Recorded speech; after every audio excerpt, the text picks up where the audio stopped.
Is a child's behavior truly a mirror of their parents? Hello everyone. Today I want to share a story. A heartfelt perspective about parenting. Something I think many of us have pondered over at some point. I came across an article by an expert on raising kids. And I'd love to retell it in my own words. With genuine emotions. As if we're sitting down chatting together. These are honest thoughts. Straight from the heart. So we can reflect on our kids' journey and our role in it. First, let me give you the main ideas so you can follow along. The article says that a child's behavior isn't always a direct reflection of their parents. There are so many factors that shape how a child grows. And parents are just one piece of the puzzle. What matters is that we take a step back, look at ourselves, and ask, are we doing this for our kids' good?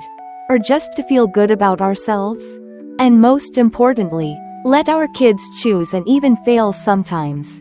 Because that's how they learn, grow, and discover who they are.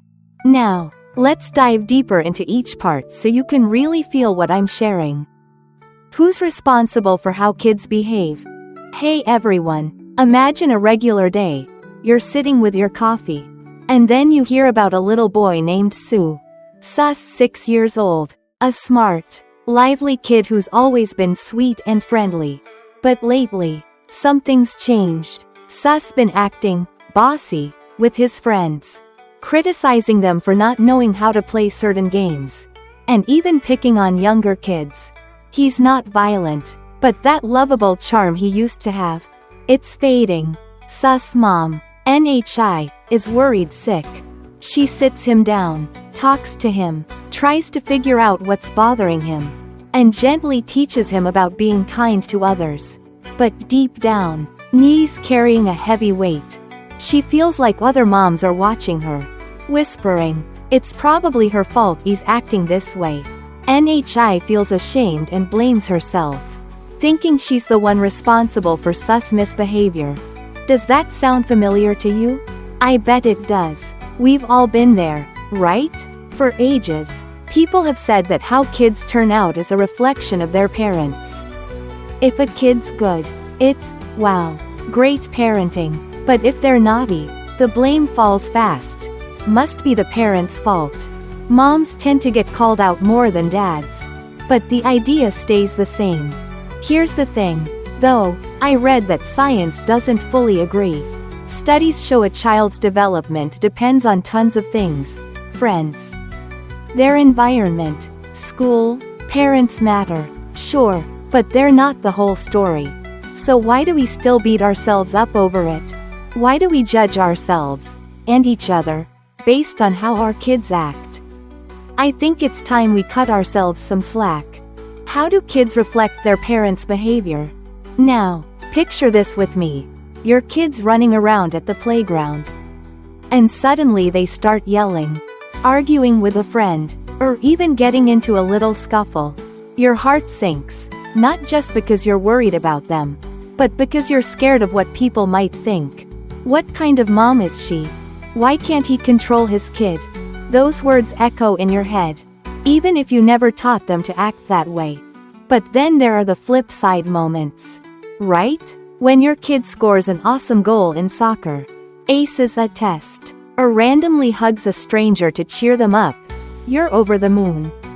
You feel proud, thinking, people will see this and know I'm doing something right.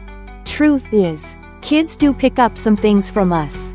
But not as much as we think. I heard about a mom who made her 6-year-old daughter write long, fancy thank you notes, even though the girl was just learning to write. The mom wouldn't settle for anything less than perfect, making her rewrite them over and over. I wondered, was that really about teaching manners? Or was it just to prove to others, look how well behaved my kid is? Guys, I think we need to pause and reflect. Are the things we push our kids to do, the activities, the behaviors, really for them? Or are they for us? To feel secure, to get that pat on the back? I'm not saying it's wrong to teach good habits. But sometimes the way we go about it puts pressure on our kids without us even realizing it.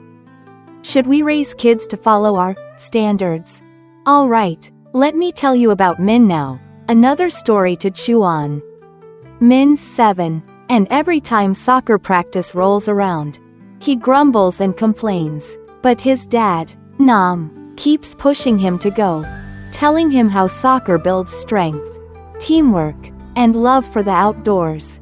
Yet when Min got bored of piano lessons, Nam let him quit right away. Why? Because soccer matters to Nam. But piano? Not so much.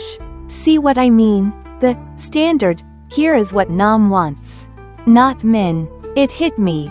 If we keep forcing our kids to follow our rules, are we stealing their chance to figure out what they love?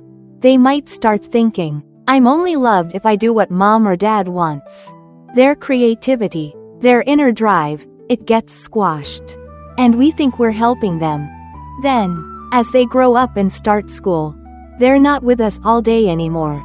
We can't control who they meet, what they see, or how they act. Of course, we still need to keep an eye out, correct them when they mess up. But letting them step away from us a bit? That's essential. It gives them room to grow and explore on their own terms.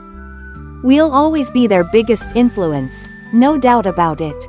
They'll pick up some of our habits, our ways of talking, maybe even our talents. But they're not us. And they shouldn't be. I've realized that sometimes they'll embarrass us.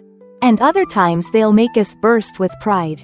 The big takeaway? Not every single thing they do is because of us.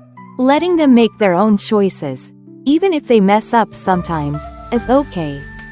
Those stumbles aren't permanent, they're part of learning, growing, and finding themselves. We just need to be there, walking alongside them, not molding them into some perfect version we've dreamed up.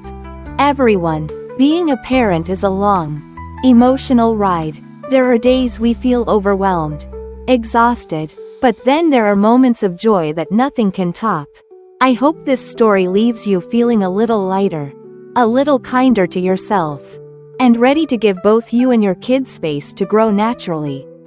Our kids aren't just mirrors of us, they're their own people. And honestly, we can learn from them too. Thanks for listening.